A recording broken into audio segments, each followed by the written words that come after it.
चलें सर इब्तिदा करते हैं आज की क्लास की। रब्बि इश्रह ली सदरी।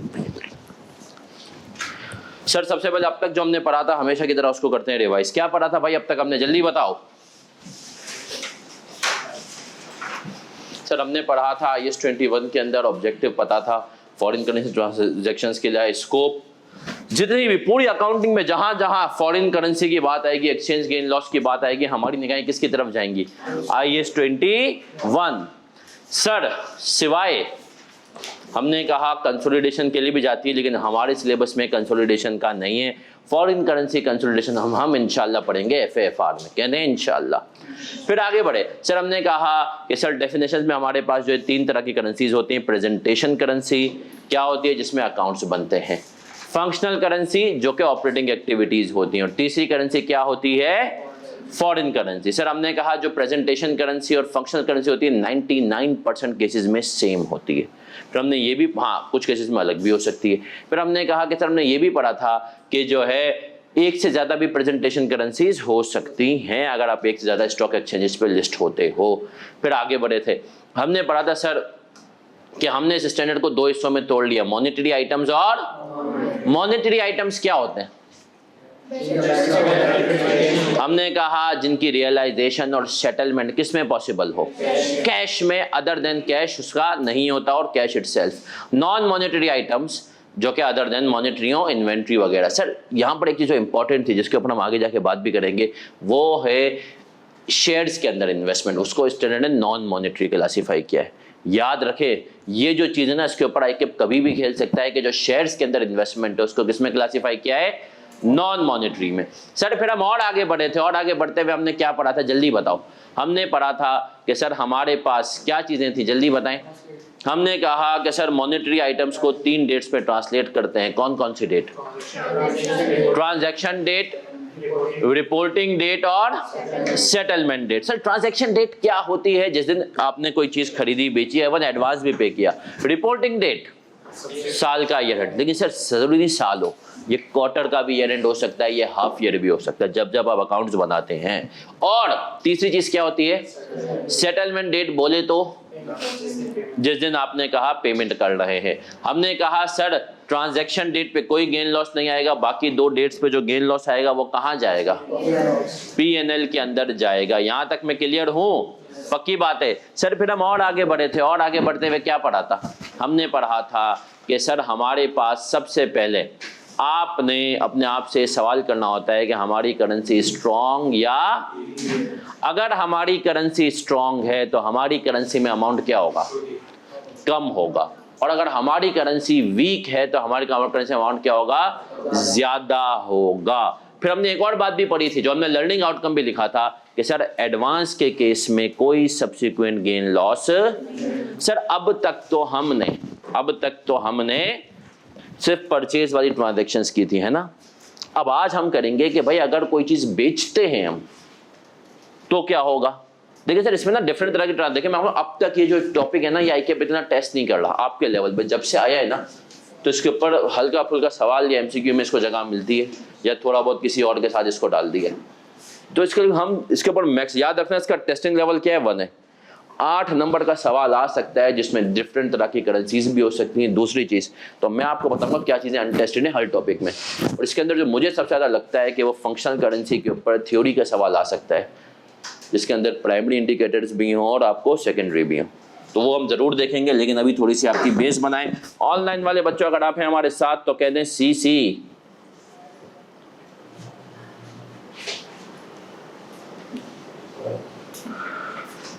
मर्चेंट नजर नहीं आ रहा आजकल, क्या है मर्चेंट?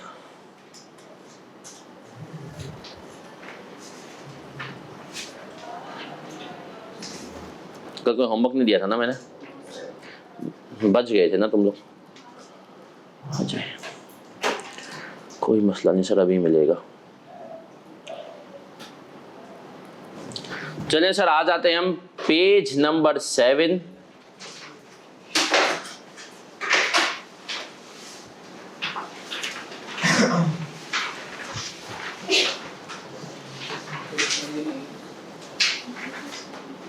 है तुम लोगों के पास?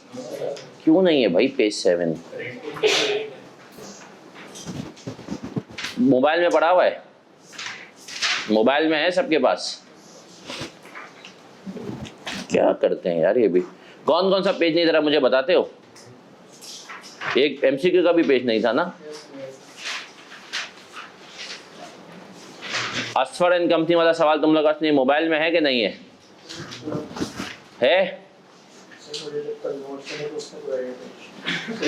है कल वालों में है, उससे पहले वालों में नहीं। जिनके पास नहीं, जरा वो फोटो ले लें बेटा। चलिए बुक में तो है ही है, बुक जब आप लोगों को मिल जाएगी आ जाए। Sir Asfar and company question number 3 है। सबसे पहले देखो रिक्वायरमेंट पढ़ेंगे। अब याद रखो आज की क्लास में हमें सीखना है पेपर को कैसे देखें। सर अब मैं हमेशा कहता हूं कि भाई आपको जो है आंसर का फॉर्मेट पहले बना लो। अब इसकी requirement, show the effect on profit and loss of these transaction for 38 June year 5 and year 4। 2 सालों का हमसे अफेक्ट पूछ लिया इसने, ये हमें पता है। मतलब सबसे मेन आंसर इसका है कि इसको पीएनएल की शक्ल चाहिए। अब आ जाए क्या कह रहा है। Asfar is an entity whose functional currency क्या है सर? उसकी functional currency US dollar. It prepare its FS to 38 June हर साल। हर साल कब अकाउंटिंग अकाउंट्स बनाती हैं अपनी? 38। सब बच्चों की नजरों के सामने हैंड आउट है, नहीं है तो बेटा किसी से कॉपी वो कर लें, फोटो खींच लें, सही है। और अगर आपके पास कोई पड़ोसी के पास भी नहीं है फोटो, तो आप जो है पड़ोसी चेंज करें। The following transactions take place on 21 में। चाहूंगा सब बच्चे अंडरलाइन कर लें 21 में एक वाली चीज को। ईयर 4, 21 में ईयर 4 को जो है when the spot exchange rate was $1 is equals to 0.8 pounds. अब आ जाए सब बच्चे, इधर सुनेंगे मेरी बात बहुत गौर से। ये पाउंड है यूरोज है? ये यूरोज है ना सर? पाउंड्स का थोड़ा सा अलग सिंबल होता है। सही, मुझे शाही जानवर यहाँ पे याद आया, गरीबों आ जाओ। तो हमने कहा कि सर अगर $1 0.8 के बराबर है तो जरा मुझे बताओ हमारी करेंसी स्ट्रॉन्ग या वीक? स्ट्रॉन्ग या वीक है? सबसे पहला सवाल। सर हमारी करेंसी वीक है। हमारे $1 में उनका पूरा €1, उनका 0.8 आ रहेगा। हमारी करेंसी वीक है तो हमारी करेंसी में अब आपका दिमाग क्या हो, अमाउंट क्या होगा? ज्यादा होगा। अमाउंट क्या होगा? ज्यादा होगा। अब मुझे बताओ सर ये डायरेक्ट कोट है या इनडायरेक्ट कोट है? डायरेक्ट कोट देखो, कल मैंने क्या लिखा था, 1 यूनिट 1 फॉरेन करेंसी होता है, 1 लोकल करेंसी होता है। फॉरेन, तो ये हमारी तो लोकल के हिसाब से जावा है ना, तो ये इनडायरेक्ट कोट है। लेकिन आपको इस चक्रों में नहीं पढ़ना, कम से कम FAR2 में नहीं पढ़ना, क्योंकि बच्चा इसी में परेशान है। आपको सिंपल सी बात है, MFA में तुम लोग शायद ये करोगे भाई मेरी करेंसी स्ट्रॉन्ग या वीक। अगर मेरी करेंसी वीक है, ये एस्टेब्लिश हो गया, तो अब मेरी करेंसी में अमाउंट ज्यादा बनेगा। आ जाए। Goods were sold to Ali a customer in for 96,000 euros. Cost was $1,00,000। शरारत देख रहे हो? सेलिंग प्राइस दी है यूरोज में और कॉस्ट किस में दे रहा है दरिंदा? फिर कह रहा है a specialized piece of machinery was bought from Khanani, a German supplier. Invoice for the machinery is for 1 million euros। अब ये भी यूरोस में दे दिया। अब देखने सेल्स ट्रांजैक्शन भी दे दी और परचेज भी। फिर कह रहा है at 30 June year 4 it still owns the machinery purchase from Khanani. No depreciation has been charge on the asset for the current period to 38 June year 4। कोई depreciation charge. Life of machine is 9 years। बढ़िया है। The liability for the machine is settled on 31 July year 4। अब देख रहे हैं sir हमारा year and क्या है? 30 जून ईयर 4 है ना, और ये कर रहे हैं अगले साल में जुलाई टू जून, इसका टैक्स ईयर के हिसाब से जो ना ईयर चल रहा है। Relevant exchange rates are 12 June year 4, 30 June year 4, 31 July year 4। अब सर सब बच्चे इस सवाल को जो है पढ़ेंगे और हम इस सवाल को करेंगे।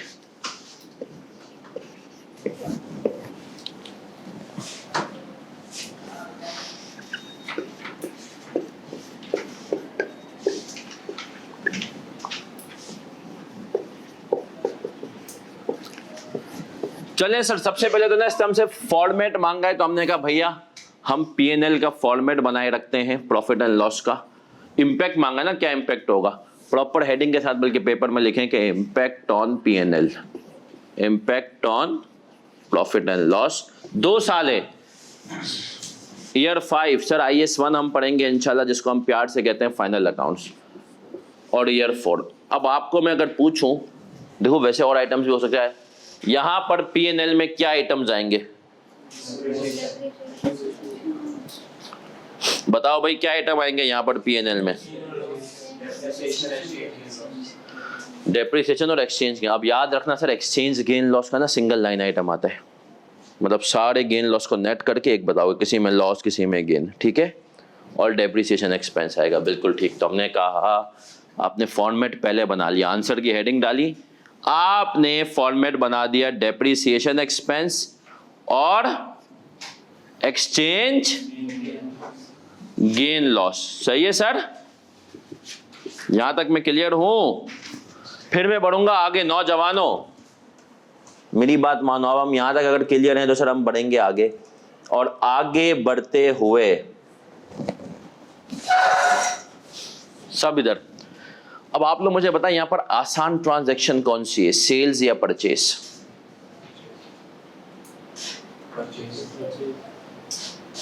परचेस या सेल्स? सब सोचे, कितने लोग कह रहे हैं परचेज? हाथ उठाएं, हम वोटिंग के जिसको जो जिनको ज्यादा आसान लगे ना। परचेज वाले हाथ उठाएंगे, ओके। सेल्स वाले हाथ उठाएं, कोई भी नहीं है। चलिए सर हम परचेज, देखो जो आपको पेपर में सबसे आसान ट्रांजैक्शन लगे ना, पहले उसको करो टारगेट, पहले उसको टारगेट करो। आ जाए सर। अब हमने कहा सर हम जाएंगे परचेज के ऊपर।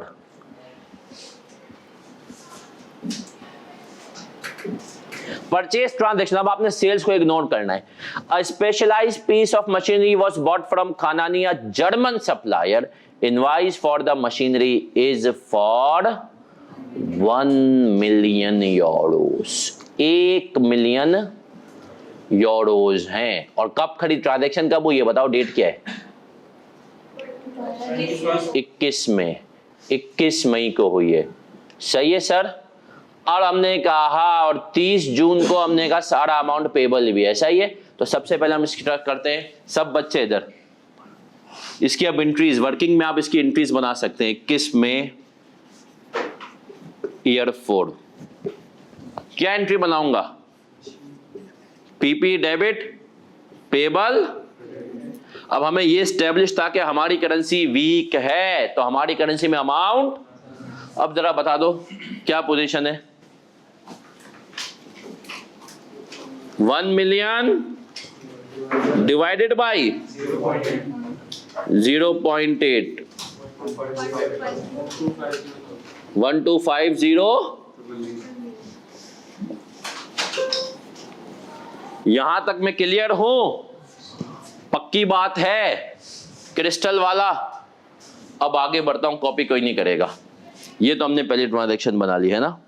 अब आते हैं, कोई इसमें पेमेंट शेमेंट हुई नहीं। 30 जून को आते हैं। अब 30 जून को हमने कहा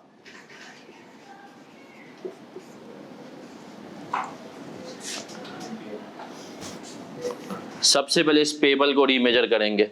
अब देखो 30 जून को रेट क्या हुआ?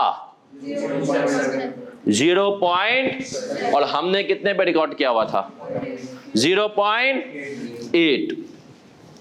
अब आके देखते हैं सर अमाउंट कितना बना। हमें पे तो 1 मिलियन यूरोज ही करना था, कॉपी कोई नहीं करेगा। हमारी लाइब्रेरी बुक्स के हिसाब से कितनी थी? 1250। तो हमने कहा 1250, sorry 1 million euros, 1 million euros divided by 0.7 minus 1250, कितना हो गया भाई? ये गेन आ रहा है लॉस आ रहा है? एक्सचेंज लॉस आ रहा है। क्यों सर? पहले $1 में 80 पैसे आ जाते थे यूरो के, अब 80 भी नहीं आ रहे, 70 आ रहे हैं। तो हमें नुकसान हो रहा है डॉलर वालों को, है ना, कि अब यूरोज और स्ट्रांग हो रहा है। पहले $1 में 80 यूरोज मिल जाते थे, 80 पैसे यूरो के, अब 70 पैसे मिल रहे हैं। तो नुकसान, और हम यहाँ पर कौन है? इंपोर्टर है, तो हमारा भी नुकसान ना, मुल्क का नुकसान, हमारा नुकसान। इंपोर्टर वफादार, एक्सपोर्टर तो हमने कहा सर एक्सचेंज लॉस कितने से 178 और पेबल क्रेडिट है ना, कितने से, कॉपी नहीं करना अभी, यहां तक सर सब साथ है। अगला काम क्या करेंगे, डेप्रीसिएशन। अब डेप्रीसिएशन के लिए आते हैं sir, depreciation is an important thing है ना, आ जाए डेप्रीसिएशन के बारे में हमें क्या कह रहा है ये शख्स चिल्ला चिल्ला के।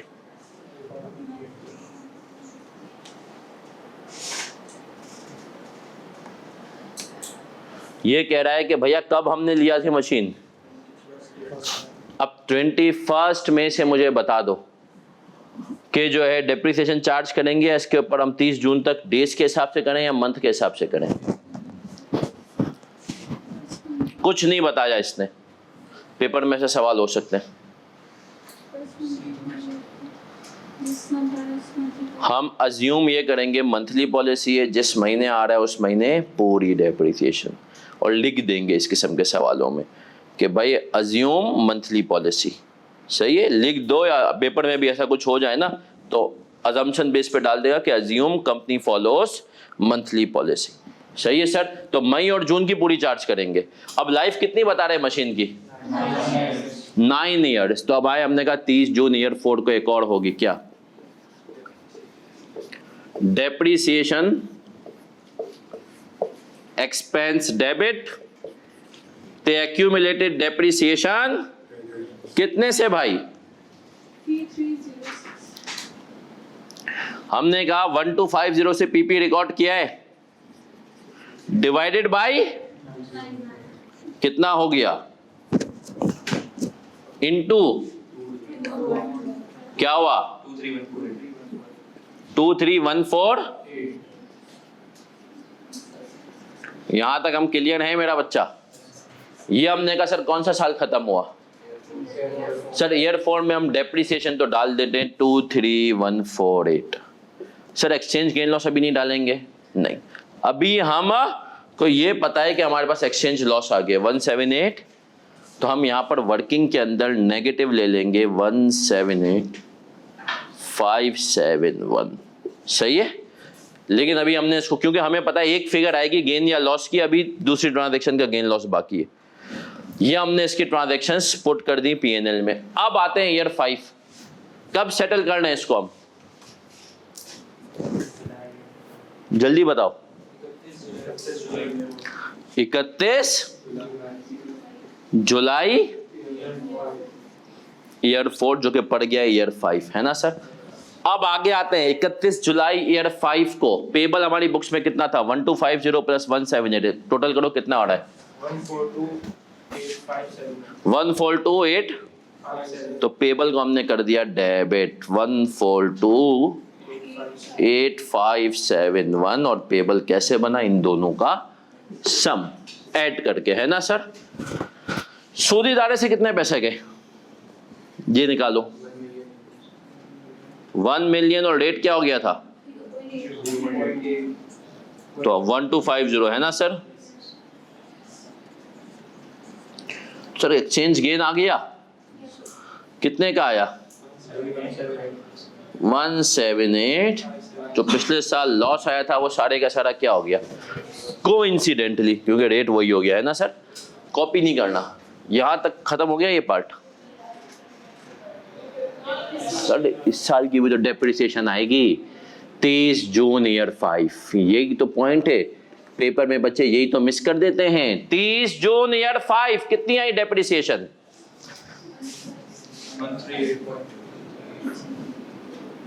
Depreciation expense debit accumulated depreciation कितने से मेरा बच्चा बताएं।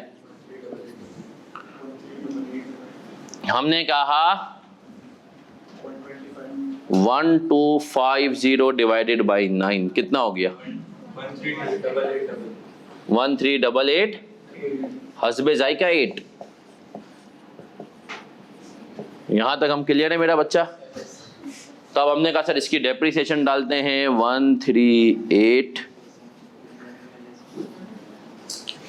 और एक्सचेंज गेन की फिगर हमारे पास आ गई 178, ये हमने सर कर ली परचेज, देखो इसको कहते हैं पासिंग मार्क्स अप्रोच। जो चीज इजी लग रही है ना पहले उसके मार्क्स पूरे करो, उसको फॉर्मेट में डालो, है ना सर। अब ये कॉपी कर लो तो फिर आएंगे सेल्स ट्रांजैक्शन। आसान है सर,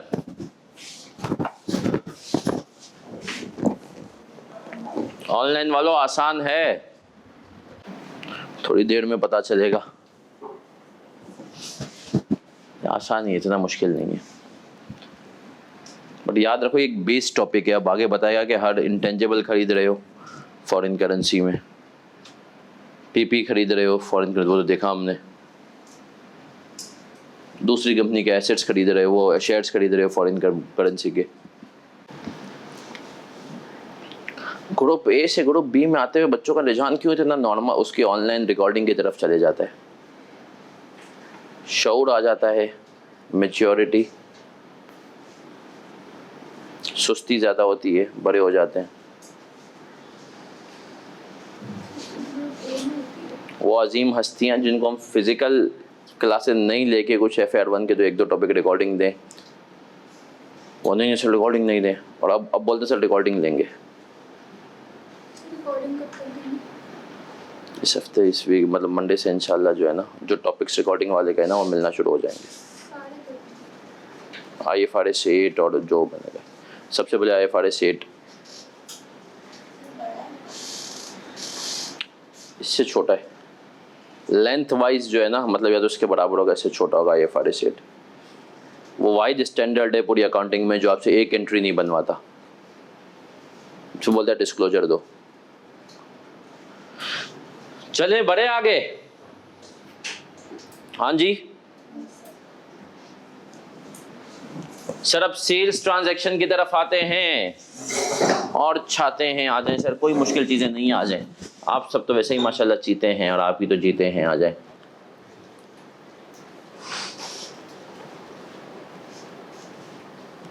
सेल्स ट्रांजैक्शन में कह रहा है कब हो रही है सेल्स ट्रांजैक्शन ओरिजिनेट? 21 मई को। Goods were sold to Ali a customer in January for 96,000 euros, cost was 1 lakh. आप लोगों को लगता है P&L में एक लाइन आइटम भूल गए? Sales cost of goods sold को छोड़े ग्रॉस प्रॉफिट का एक कम से कम आइटम आना चाहिए था, है ना। जब उसने हमें सेल्स की फिगर बता दी, कोई मसले की बात नहीं सर। लेकिन P&L में उसने इम्पैक्ट बताया, आपको P&L नहीं मांगा है, तो आपने जरूरी नहीं कि फॉर्मेट फॉलो करना है, आप ग्रॉस प्रॉफिट नीचे भी लिख सकते हैं, ठीक है सर। पेपर में भी ऐसी चीजें हो तो घबराना कि यार अब क्या होगा, जो हो रहा था वो हो गया, सही आंसर फिगर लिख। कह रहा है goods were sold to Ali a customer in January for 96,000 euros, cost was 1 lakh. फिर कह रहा है company receives 96,000 from Ali on 12 June year 4। कब पैसे मिल गए? 12 जून ईयर 4 को मिल गए अली भाई से पैसे पूरे के पूरे। अब आ जाए, कॉपी कोई नहीं करेगा।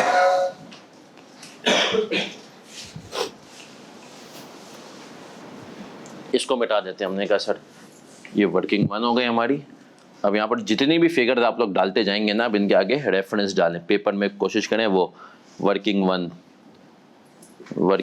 कि ये फिगर मैंने कहाँ से उठाई है, उसके ऊपर ना छोड़ें कि वो खुद ढूंढे कि तूने फिगर कहाँ से दी है।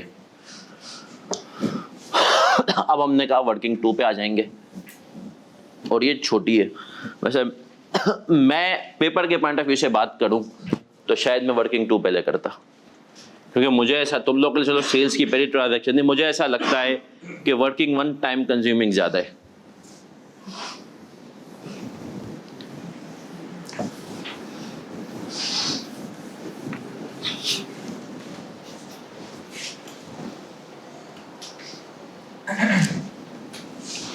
वर्किंग 2 सब बच्चे इधर देख लेंगे, वर्किंग 2 कॉपी नहीं। सर कितने में बेचा था? 96,000 यूरोज में। 21 में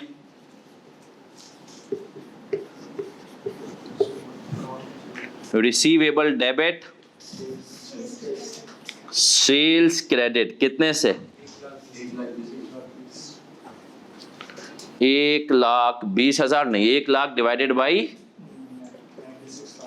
96 है, सॉरी, 96,000 डिवाइडेड बाई 0.8 कितना हुआ भाई? ऐसा ही है।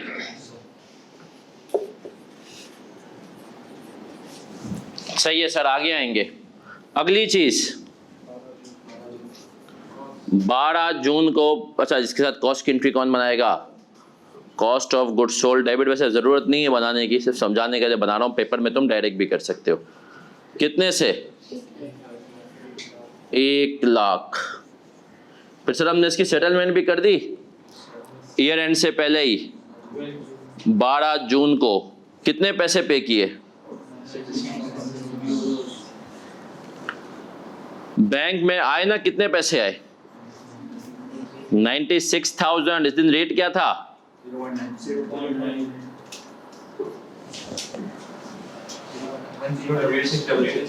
10।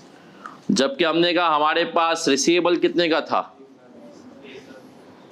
1 लाख। गेन आ रहा है, लॉस आ रहा है? क्यों सर? हम तो एक्सपोर्टर हैं, तो हमारा सर मुल्क का फायदा हो रहा है ना। पहले $1 में 80 यूरोज आते थे, अब 90 आ रहे हैं। मुल्क का फायदा, एक्सपोर्टर का कितना हो गया? तो सर एक्सचेंज लॉस, ये ट्रांजैक्शन खत्म हुई। हमने कहा भैया यहाँ पर पहले साल भी आया था, पहली ट्रांजैक्शन में भी, दूसरी में भी लॉस आ रहा है। हमने वर्किंग 1 कहा, इसको हमने कहा 1,334। टोटल लॉस बता दो कितना हो गया भाई?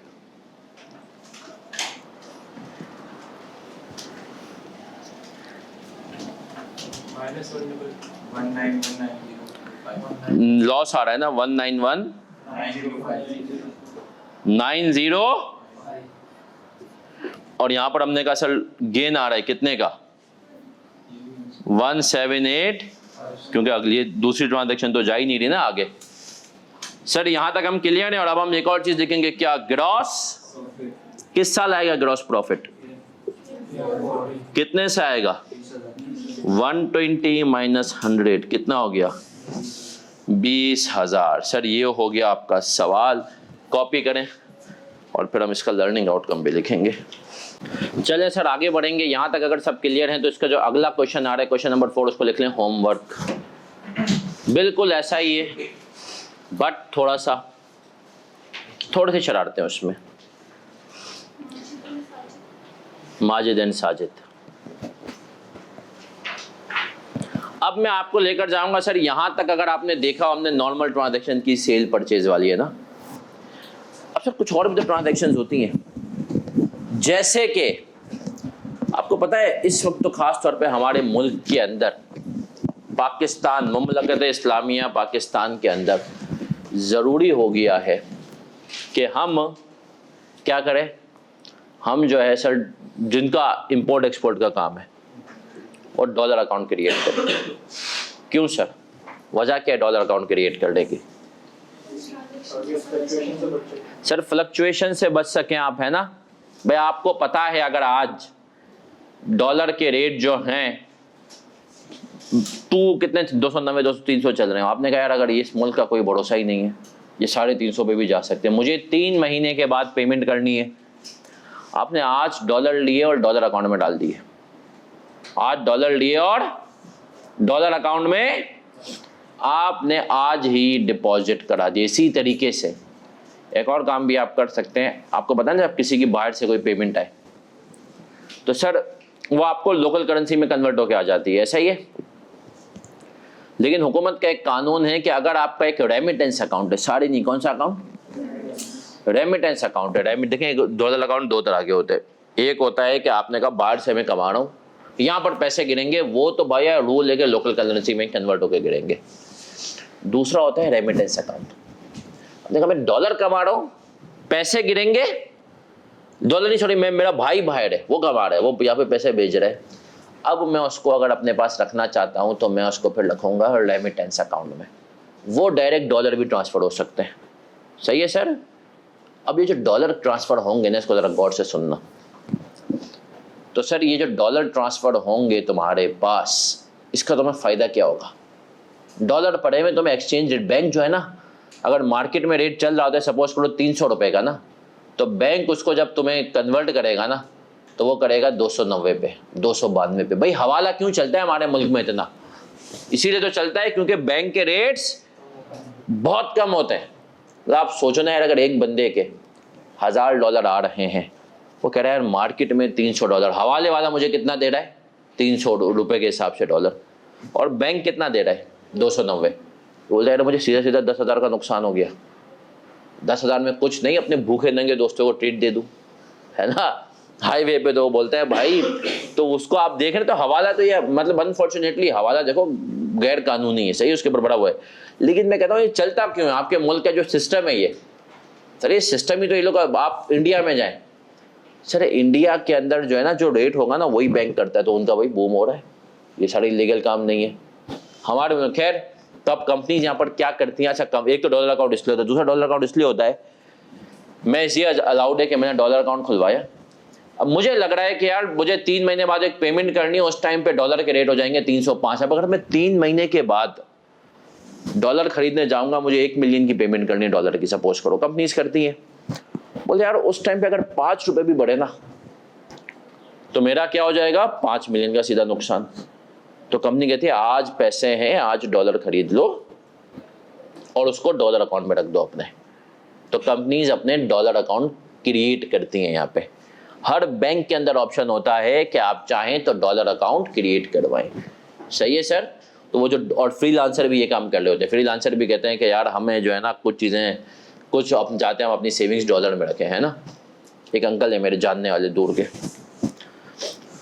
उन्होंने ना आज से कुछ टाइम पहले कुछ डॉलर खरीदे, पैसे थे उनके पास, सब कुछ प्रॉपर चैनल से। अंकल क्या कर रहे हो? 290 रुपये का डॉलर था, क्या कर रहे हो? अंकल ने कहा बेटा छोड़ दे, तू नया है। सही है। मैं कहा क्या हो गया, इतना आप हाई रेट पे खरीद रहे हो? सही, एकदम से डॉलर 260 290 बोला, तू छोड़ दे। 290 के हिसाब से डॉलर खरीदे। आपको अज्यूम फिगर बता रहा हूँ, तक सपोज करें $50,000 खरीद लिए उन्होंने, और 330 पे निकाल लिए 4 महीने में। 50,000 को करो multiply by 40,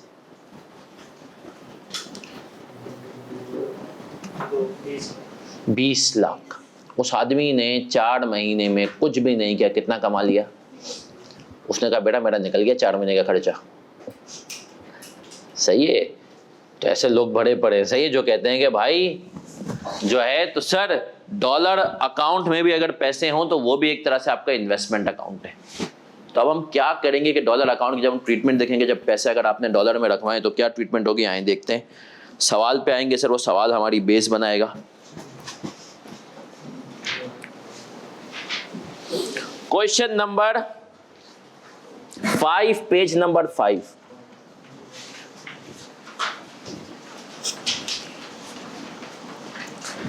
Frequent movements in accounts, monetary items, entries in books of company. Basic question है ये। A company whose functional currency is the rupee paid 90,000 into a dollar account on 30 जून। एक ऐसी कंपनी जिसकी जो है फंक्शनल करेंसी क्या है, रुपी, उसने कितने सर पे किए? The company paid an additional 10,000 into account on 30 September. There were no other movements on this account. Exchange rates over the period were as follows. सही है सर? अभी हम पढ़ रहे हैं डॉलर अकाउंट, बट सर इससे पहले मैं चाहूंगा जो हमने पिछला क्वेश्चन किया उसका लर्निंग आउटकम सब बच्चे लिख कर आए। क्वेश्चन नंबर जो हमने वो किया था एग्जाम स्टैंडर्ड वाला, sales and purchase in single question. Sales and purchase in single question.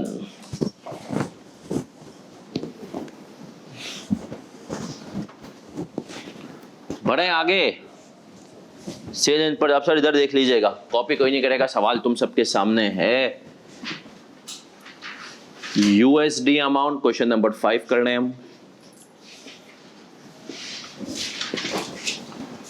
Rate PKR amount. Sir सबसे पहले हमने डॉलर अकाउंट में पैसे कब डाले थे? 1 लाख। कितने? 90,000 डाले थे। 1 लाख 90,000 किस डेट को डाले थे? 30 जून। सही। उस टाइम पे रेट कितना था? 100 रुपए। तो कितने हो गए थे? 9 मिलियन। ऐसा ही है? पक्की बात है? हाँ जी। आगे जाते हैं, कॉपी नहीं। क्या एंट्री बनाऊंगा सर मैं 30 जून को?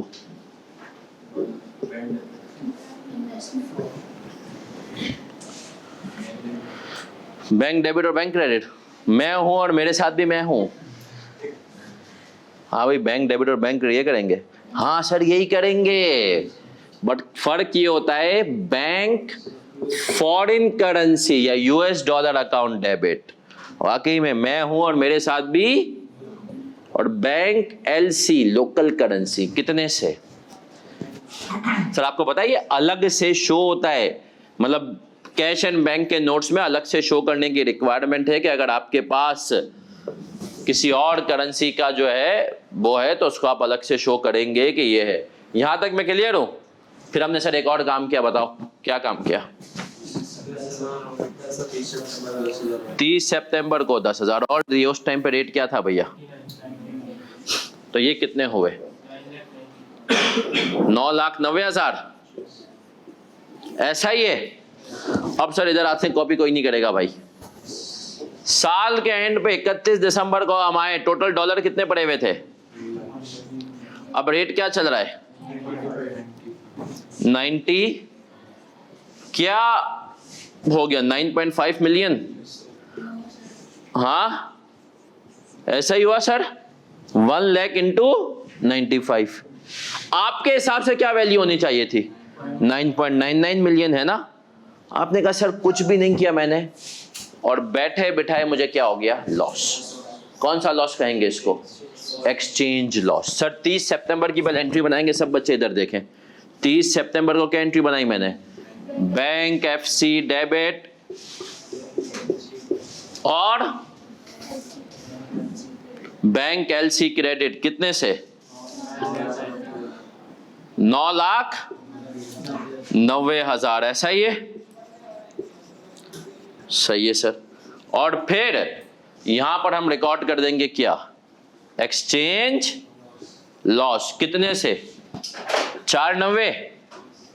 देख रहे हैं सर, ये होता है अगर आपका फॉरेन करेंसी अकाउंट हो ना, तो ईयर एंड पे आपको या तो गेन आएगा या तो लॉस आएगा, और वो आपको बुक्स के अंदर रिकॉर्ड करना है। क्यों सर, क्यों गेन लॉस आ रहा है? गौर से देखिए, आपने जब पैसे डिपॉजिट कराए उस दिन के हिसाब से आपने अपनी बुक्स में रिकॉर्ड किए, वो कितने बने? 9.99 मिलियन। लेकिन जब आपने ईयर एंड पे उनको रीमेजर किया तो वो कितने बन रहे उस दिन के डेट के हिसाब से? तो आपने कहा मुझे क्या हो गया? लॉस। क्या एंट्री बनाऊंगा 31 दिसंबर को? एक्सचेंज लॉस डेबिट और बैंक एफसी क्रेडिट। कितने से? 490। कॉपी कर लें सर ये।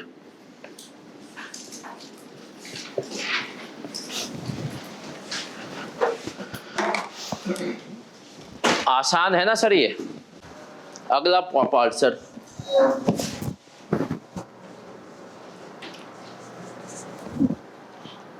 गलती से नहीं डरना है सर, ना पहली और ना ही आखिरी। आपने इससे पहले भी बहुत की हैं, इसके बाद भी करेंगे। इंसान खता का पुतला है ना, और बेहतरीन खताकार वो है जो तौबा करे। और तौबा का मतलब क्या होता है? सिर्फ माफी नहीं, माफी और आइंदा ना करने का इरादा। अब अगर अल्लाह ना करे आइंदा हो भी जाए तो फिर तौबा करे, लेकिन इस चक्कर पे तौबा नहीं हो रही हो कि चलो भाई तौबा की फिर कर लेंगे, दिल में उस टाइम पे इरादा ना हो कि वापस करूंगा।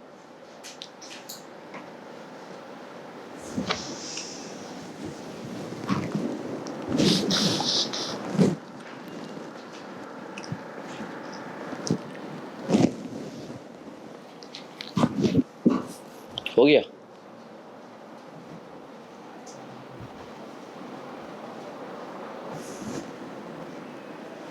ऑनलाइन वालों को भी स्क्रीन शेयर करते हैं।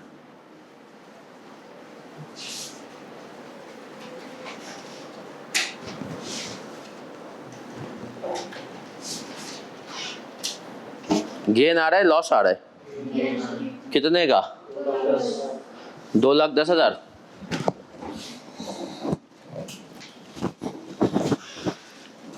सर पहली 2 एंट्रीज तो यही रही, मानते हो?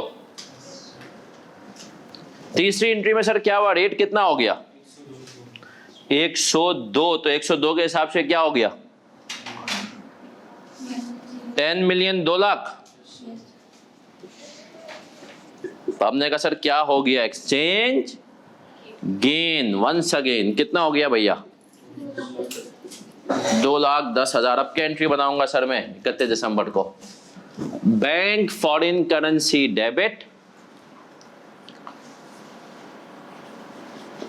और एक्सचेंज गेन क्रेडिट, कितने से? 2 लाख। मानते हो? पक्की बात है? ऑनलाइन वालों बेटा साथ हो तो लिख दो CC।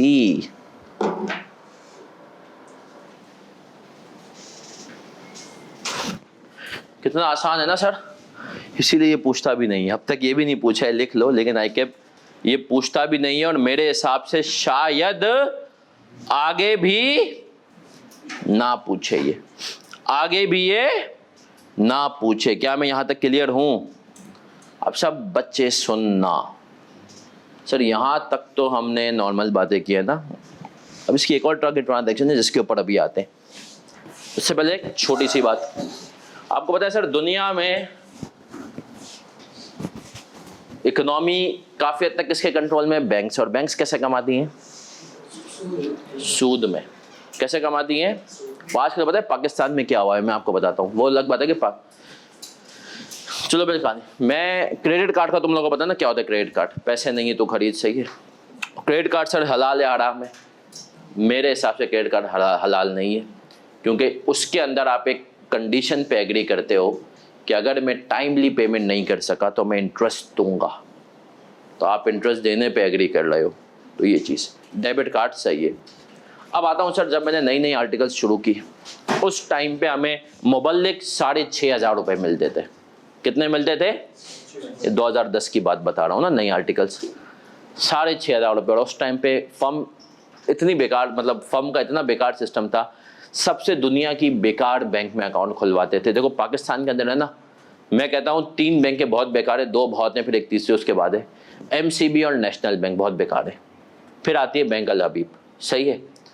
तो सर हमारा अकाउंट खुल गया, MCB में गए, 6,500 रुपये। अब वो जो बंदा काउंटर पे बैठा था उसकी ज़िंदगी का मकसद कि भाई कमीशन भी कमाना है। अब फॉर्म फिल करना बोल रहे हैं, सर आप क्रेडिट कार्ड बनवाएंगे? मैंने उसको यूँ देखा, मैंने कहा नहीं। अब मैं फिल करना, उसने मुझे फॉर्म 3-4 साल बना लेना क्रेडिट कार्ड, क्या मसला है? आप वो बेनिफिट बता रहे, आप इतना खर्च कर सकते हैं, इतना। बोले सर आपकी जो सैलरी है ना उसके 2 टाइम्स खर्च कर सकते हैं और 55 डेज में पेमेंट करनी होगी। मैंने कहा तुझे पता है मेरी सैलरी कितनी है? मैंने कहा 6,500 रुपये।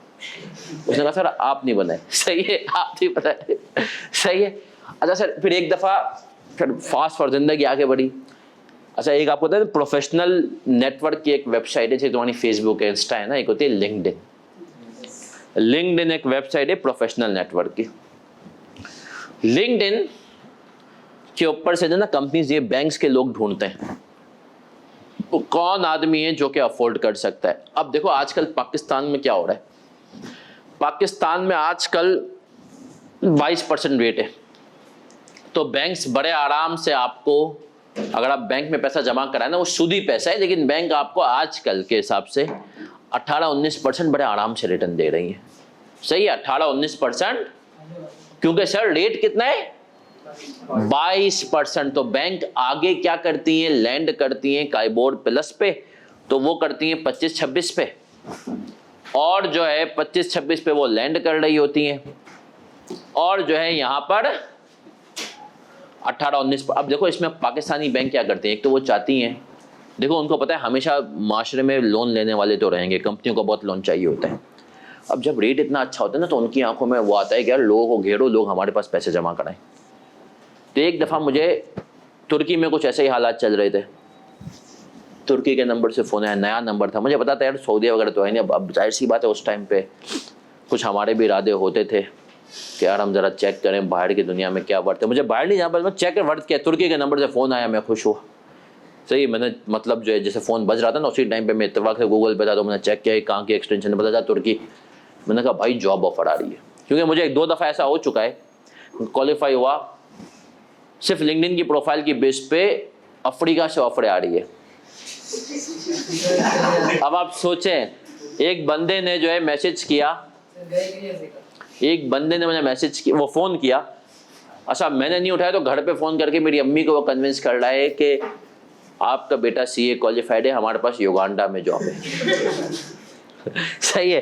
खैर अब मैंने कहा चलो तुर्की, मैंने कहा, अब मैंने फ़ोन उठाया, वहाँ से किसी खातून ने कहा कि सर हम हमारे मुल्क में आप पैसे डिपॉजिट करवाएं या तो आप हमसे लोन लें, दोनों काम कर सकते हैं और हम आपको इतना अच्छा इंटरेस्ट देंगे।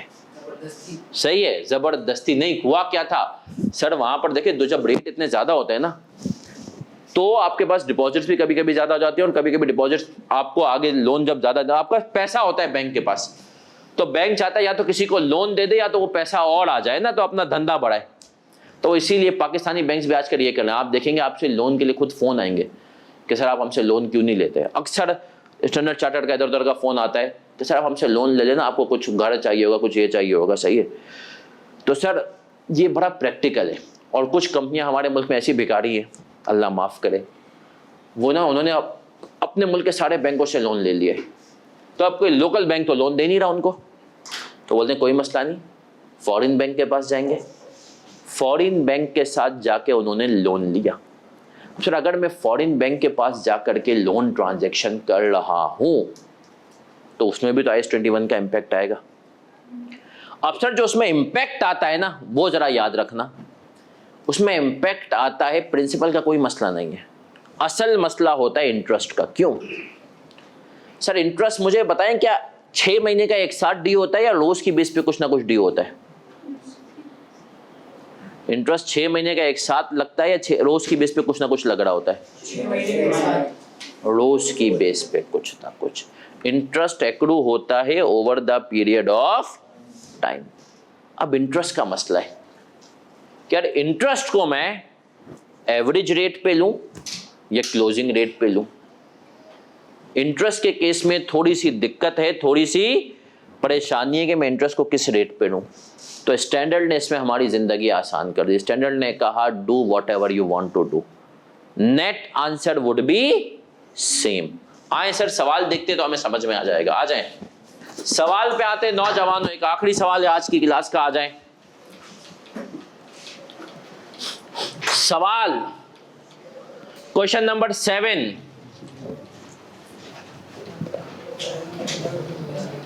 आ जाए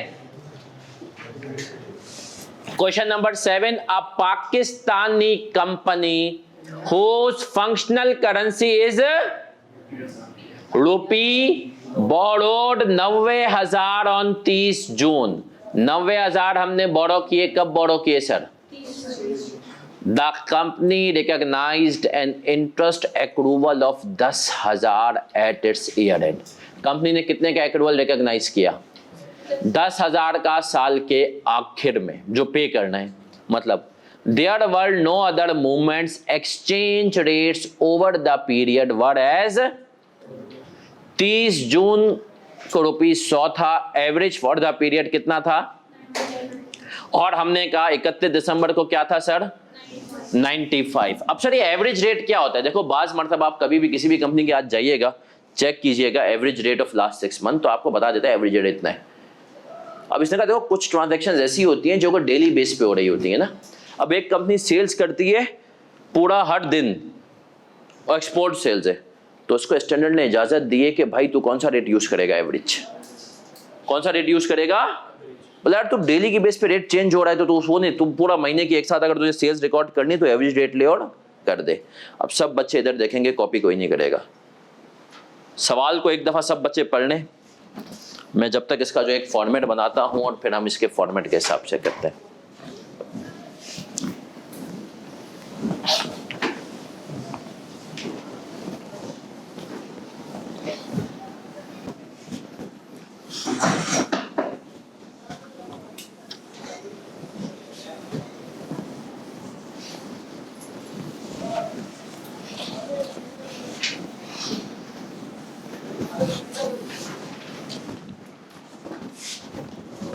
सिर्फ समझाने के लिए हमने कहा यहां पर हम लेंगे average rate,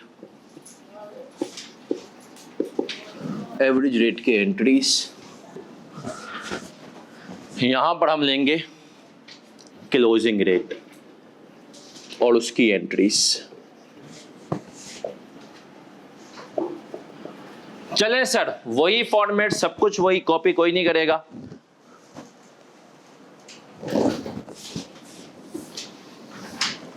USD PKR amount.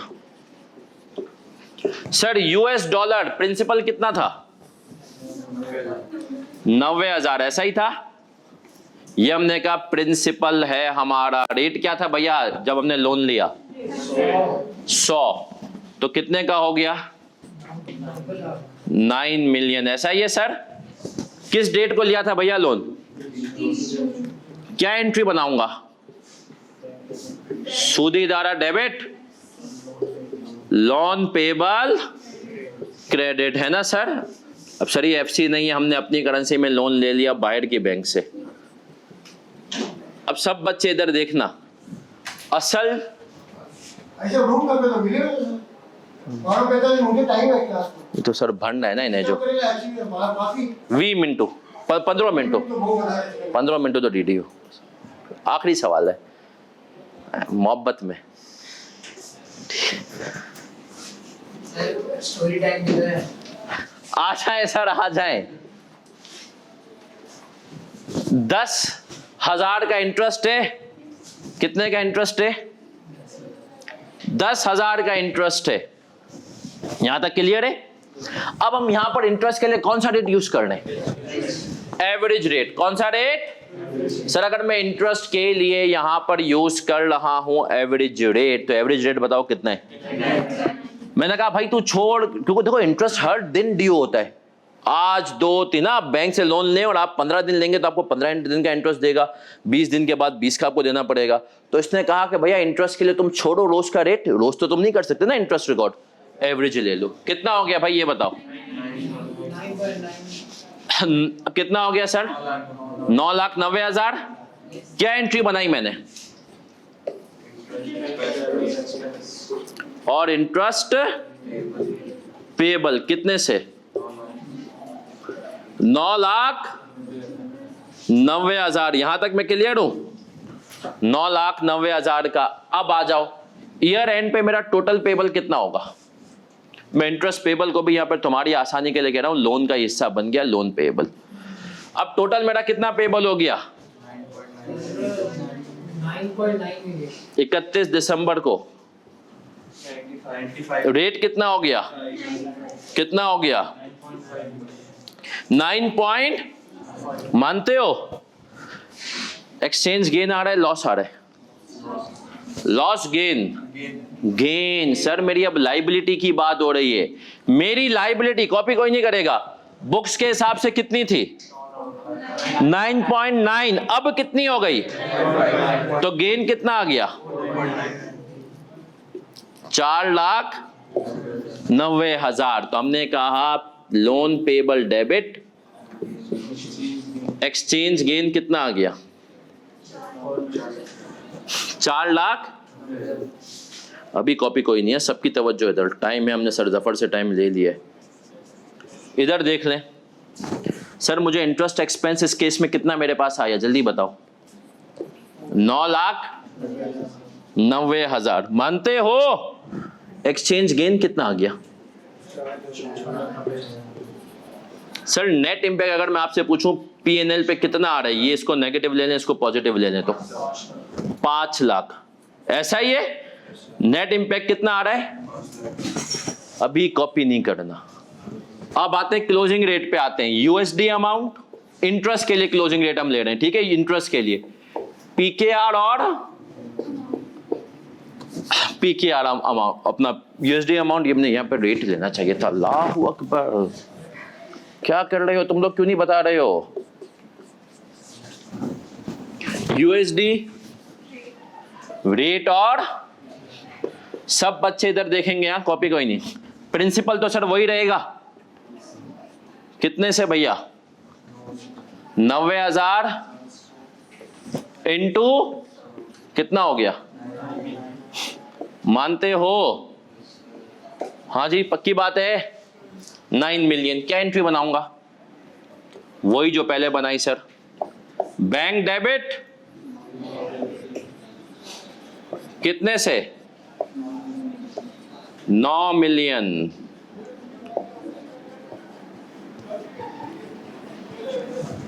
सबकी अफसर ये कह रहा है इंटरेस्ट के लिए यहां पे कौन सा रेट हम यूज करेंगे?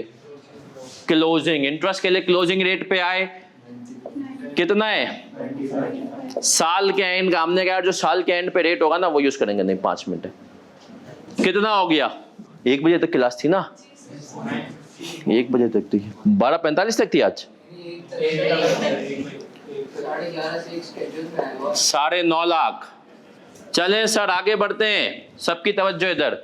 ज्यादा जफर भाई के साथ एंजॉय कर थोड़ा तू भी। टोटल सर इसकी क्या एंट्री बनाऊंगा मैं? Interest expense debit, loan payable कितने से? 9.5 लाख। मानते हो? अब आ जाते हैं सर ईयर एंड पे क्या हुआ। 31 दिसंबर को रेट कितना था? 95। और 95 के हिसाब से कितना हो गया? 9 पॉइंट। तो एक्सचेंज गेन आ रहा है लॉस आ रहा है? गेन आ रहा है सर। कितने से गेन आ रहा है? 4.5 लाख।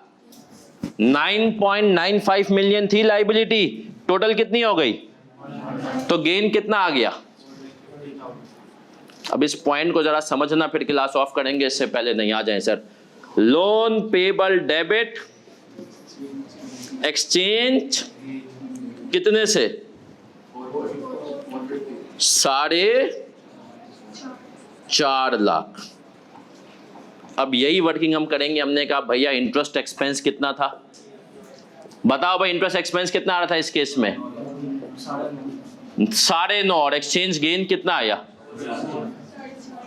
3.5।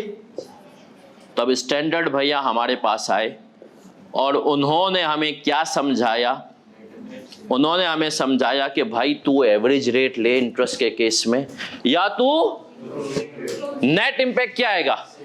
सेम आएगा। इसको अभी पढ़ते भी हैं। आ जाए आ जाए आ जाए इधर आए सब बच्चे, इधर देखें भाई क्या कह रहा है। क्वेश्चन नंबर 7 के नीचे एक नोट आ रहा है। There is no rule in IS 21 as to what rate should be used for accrual of interest. The accrual could be deemed to arise over the period, in which case the average rate would be used, or it can be treated as a year-end transaction, in which case the profit for the period is not affected by the choice of rate, as there would be a compensating adjustment in the amount of exchange difference. बोला जो भी interest record करोगे exchange difference उसको आके क्या कर देगा? Normal कर देगा। यहां तक हम क्लियर हैं? अब हमारी इसकी बची है बहुत सारी प्रैक्टिस। कॉपी करेंगे, 2 मिनट और लगेंगे। सर को मैंने कहा ना, सर को मैंने कहा 2 मिनट लगेंगे बस, जब तक ये लोग कॉपी करेंगे। सर को बोल बच्चों को बोले पट्टी खेलने भेजते हैं, बस 2 मिनट और लगेंगे, कॉपी तो करें ये लोग। चलिए सर आज के हम आ जाते हैं स्टोरी टाइम पे, जब तक आप लोग कॉपी भी करें, है ना। हम हमारी परंपरा तो परंपरा है ना सर। 2 मिनट अबे कॉपी भी करेंगे ये लोग भाई, है ना। सर आज के स्टोरी टाइम पे आता हूँ। और कभी कभी जिंदगी में आपको वो काम करने पड़ते हैं जो कि आपको लगता है। मैं आपको आज का स्टोरी टाइम बड़ा सा इंटरेस्टिंग है, मेरा था थोड़ा लंबा स्टोरी सुनाऊंगा, बट शॉर्ट में बताता हूँ।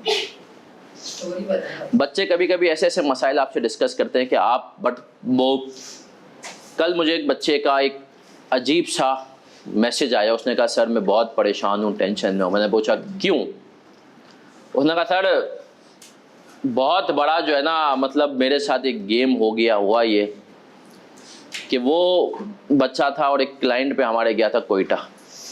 अब नौजवानी की उम्र होती है और कोयटा में उनको किसी से हो गया प्यार भी हुआ, और ऐसा हुआ कि अब सीन ऐसा है कि लड़की के घर वाले मान गए और लड़के के अब्बा कह रहे हैं मुझे करना ही नहीं है कोयटा में। अब सीन ऐसा है लड़की के घर वालों ने पहले लड़के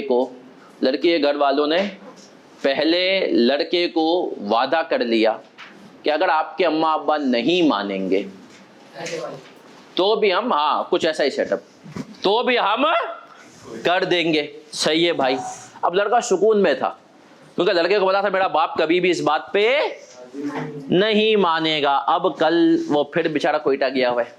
अब कल लड़की के भाई ने बुलाकर बोल दिया नहीं, अगर आपके अम्मा अब्बा नहीं मानेंगे तो फिर मामला खत्म। उसका मुझे फोन आया कि सर मैं क्या करूं। मैंने कहा अपने अब्बा से बात कर। बोला अब्बा मुझे जान से मार देंगे। मैंने कहा कोई मसला नहीं, एक दफा बात तो करके देख। सही है। उसने कहा पहले उसने बात की, मना किया। मैंने कहा चल तू एक काम ये कर, उसके अब्बा को, मतलब मैं उसके अब्बा से एक दफा मिला हूं। मैंने कहा एक दफा अब्बा को मुझसे मिला ले, मैं अब्बा को कह दूंगा उम्र निकली जा रही है। सही है इसकी, सही है। लेकिन खैर अब मैंने कहा एक काम ये कर भाई, मैंने कहा देख टू बी ऑनेस्ट, लड़की के माँ बाप इस जगह बिल्कुल सही है। अब आप इसको जरा समझना क्यों सही है यार। वो किसी लड़के को अगर वो घर जाने वाला सीन कर दें, वो उसका कोई बैकग्राउंड पता नहीं हो क्या है कैसा है, सही है। तो मैंने कहा यार वो तो बिल्कुल सही है। तो मैंने कहा तू अपने बाप को बोल, तेरा अब्बा देखने में सख्त लगता है मुझे पता है, लेकिन इतना सख्त, मैंने कहा एक दफा तो मुझसे बात करा दे।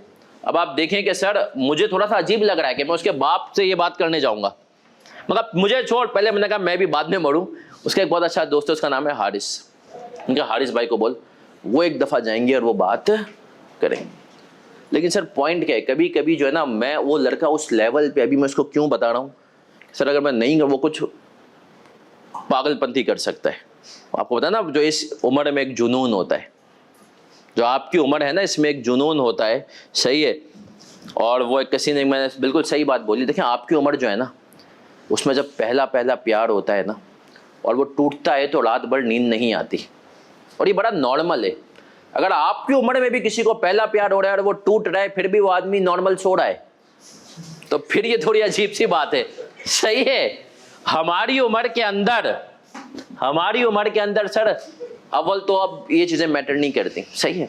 अब जैसे आपकी उम्र है ना, उसमें होता है कि कोई रात के घर के पास रहता हो, 2-3 बजे बोल दे कि मुझे समोसे खाने का मन हो रहा है, आप यकीन माने आप घर से नीचे जाएंगे, कुछ भी करेंगे। हाँ, घर कुछ भी करेंगे आप, पूरा शहर छान मार के 3 बजे समोसे देंगे। और यही चीज जब आपकी इंशाल्लाह शादी हो जाएगी उन्हीं से, और 5-6 साल बाद कोई 3 बजे बोलेगा ना समोसे खाने का मन हो रहा है, आप बोलेंगे पागल हो गए हो, इस टाइम पे कहाँ समोसे मिलेंगे। फिर यहाँ पर इसको आप कनेक्ट करेंगे, इकोनॉमिक्स आप सबने पीआरसी में पढ़ी हुई है, मार्जिनल यूटिलिटी डिक्रीजेस। सही है। तो सर कभी कभी मैंने खैर उस लड़के को अभी संभाल रहा हूँ, उसको मुझे पता है कि इंशाल्लाह केस उसका रिजॉल्व हो जाएगा। या तो उसके अब्बा मानेंगे, या तो मैं मेक श्योर करूंगा कि चीजें वहां पर एमिकेबली खत्म हो जाए। सही है। चीजें वहां पर एमिकेबली।